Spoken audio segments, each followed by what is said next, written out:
इदं मैत्री संस्कृत संस्कृति प्रतिष्ठानं सम्प्रति वार्ताः श्रूयन्तां प्रवाचिका पूर्णिमा मुत्नाळ्।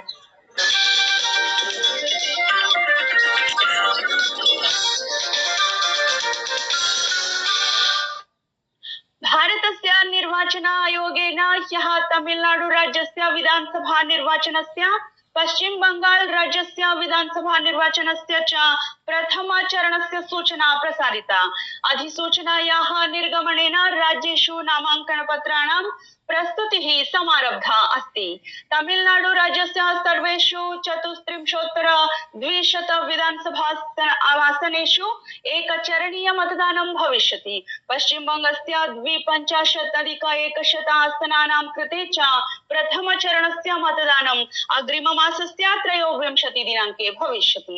नामाङ्कनपत्रस्य प्रस्तुतीकरणस्य अन्तिमतिथिः अग्रिममासस्य 6 दिनाङ्कः अस्ति। अग्रिमे दिने नामाङ्कनपत्राणां परीक्षणं भविष्यति।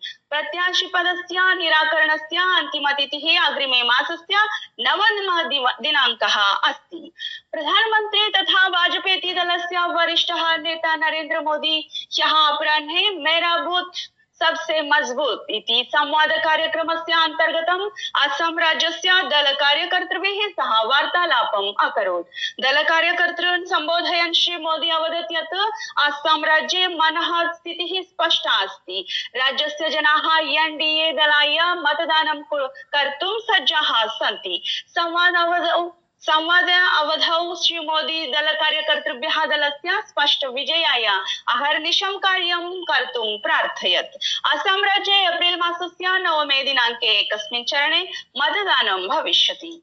वित्तमन्त्री निर्मला सीतारामन् वर्या ह्यः संसदि भारतीय अर्थव्यवस्थायाः सुदृढीकरणस्य पक्षं सबलं प्रतिपादयन्ति।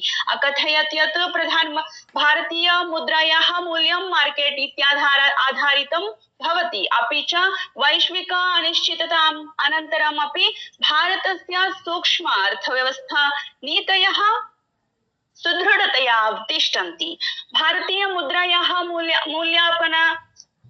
मूल्यापाचित विषये लोकसभायां प्रवर्तमाने प्रश्नकाले प्रत्युत्तरं प्रयच्छन्ति वित्तमन्त्री वर्या अकथयत् यत् भारतीय अर्थव्यवस्थायाः नीतयः सुदृढाः सन्ति। सहैव वैश्विक अनिश्चिततायाः कारणेन आविश्वं मुद्रामूल्येषु आरोहावरोहौ दृश्यन्ते इति। लोकसभया ह्यः insolvency and bankruptcy code amendment bill इत्येतद् विधेयकं वॉइस वोट इत्यनया विधिना पारितम् अस्ति। लोकसभायाम् insolvency and bankruptcy code amendment bill इत्यस्मिन् विधेयके चर्चायाः प्रत्युत्तरं प्रयच्छन्ति वित्तमन्त्री निर्मला सीतारामन् वर्या प्रोक्तवती यत् इन्साल्वेन्सी एंड बैंकरप्सी कोड इति विधेयकस्य उद्देश्यं केवलं ऋणाहरणस्य कार्यं न आसीत्, अपि तु अस्य उद्देश्यं तु व्यापार संरक्षणं, वित्तस्य अनियमिततायाः दूरीकरणं,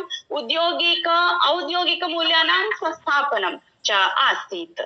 बिहारस्य मुख्यमन्त्री तथा जनता दल यूनाइटेड इत्यस्य अध्यक्षः नीतीश कुमारः सद्यः एव राज्यसभायां निर्वाचनानन्तरं संविधानस्य नियमानाम् अनुपालनं कुर्वन् राज्य विधान परिषदः सदस्यतायाः त्यागपत्रं प्रदत्तवान्।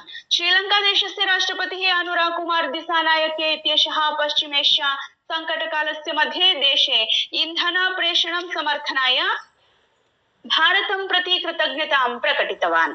लोकसभायां वामपन्थस्य उग्रवादात् देशं मुक्तं कर्तुं प्रयत्नानां विषये चर्चा आरब्धा। वादविवादस्य आरम्भं कुर्वन् शिवसेना सदस्यः श्रीकान्त सिन्धे वर्यः नरेन्द्र मोदी सर्वकारस्य अर्धसैनिक बलानाम् आरक्षिबलानां च देशं नक्सल मुक्तं कर्तुं प्रयत्नानां